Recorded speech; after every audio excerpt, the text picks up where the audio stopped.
Good afternoon. It's time to step back and look at some reality. So the title of this video, I hope that Donald Trump wins, and I hope that the way that the media, the way that he has portrayed himself, and the way that other people think that he is, I hope that, dear God, that that is how he truly is. Now, as a black man, why would I say that? It doesn't make much sense. I mean, the man is being portrayed as someone who divides the country. He's being portrayed as someone who may or may not be able to build the company economically. He's being portrayed as someone who will set back black people and other minorities so far that we'll be close akin to what was going on prior to the 60s, Jim Crow laws and all that. He's talking about a perception that is causing people to war against each other if they choose to vote for him or not, and to call people Uncle Toms and whatever other negative name that you want to call a black person who endorses him. These are the ideas that's being portrayed. Now, it could just be, as some suggest, that Donald Trump is an entertainer. He understands how to move the media. So he says outlandish things in order to make sure he's on top of the news cycle. Anytime he walks out, he falls out of a news cycle, he does something, says something that brings him right back to the forefront. People gathered in Chicago to ensure that he could not go out and say something else. But what did it really do? It put him back at the top of the news cycle once again. So he could just be playing everyone, and then if he does win, he turns out to not be the evil, maniacal, racist person that people have made him out to be. But I hope that he is. He may not be the Hitler that people is playing him out to be, but I hope that he is. Now, why would I hope that this man would turn out to be that way, and how would that work in this country?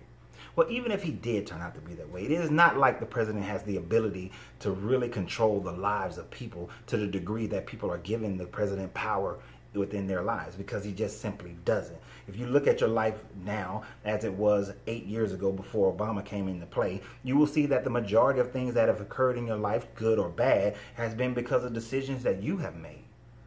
But what I do like and what I do see and what I would hope is that he would galvanize people to look deep inside themselves. You see, thousands of people gathered in Chicago, people of mainly African-American descent, gathered in Chicago to protest this man, to come in one voice, one unified voice. But can those people come in one unified voice to show up at a PTA meeting? Can they come in one unified voice to make sure that their communities are safe, and that Black Lives Matter to black people because you're concerned about the black guy who's killing the other black guy, instead of so concerned about the cop? Not that we should ignore that, but be concerned about those who are killing more of you than those who are killing few of you. See, people galvanize because they have what's called scapegoat. A scapegoat is being able to take the ills and blames of your life and put it on somebody else. Now, we can go theological with that and how that came about, but it's pretty much the same thing. You take your sins, you put it on the goat, you sacrifice the goat. So Donald Trump is your scapegoat. The police is your scapegoat. The Koreans or the Asians who come into your community and they open up beauty supply places and open up other businesses, those are your scapegoats. When the true person you should look at is yourself internally. And while we're talking about the self, what is the staple of your community? In any community? The church. But what does the church do? I posted a video of another man who was talking about the fact that churches are spending $45 million to build a new church in your community, and you as the parishioners are paying that bill. You're paying that loan. The bank is making money on all that interest. But what is that church doing for you other than giving you hope?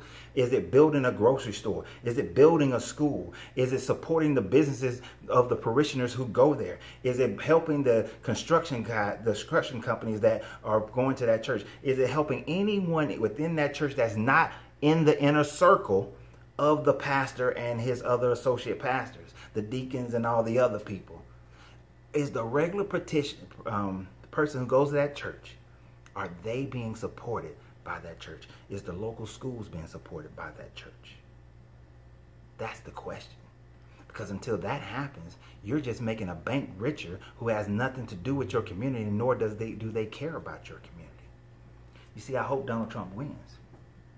Because maybe then each community will look deeper inside themselves and see that it is up to them to determine their life. It is up to them to be able to move forward. You see, when you have that scapegoat sitting in the White House, now you can galvanize your community to protect against it. And the only way you're going to do that is to become self-sufficient, is to control your economics within your community, control your schools in your community, control your safety within your community. Until you do that, your community will never change. So I hope that Donald Trump becomes president and he is as evil as most black people want to make him out to be.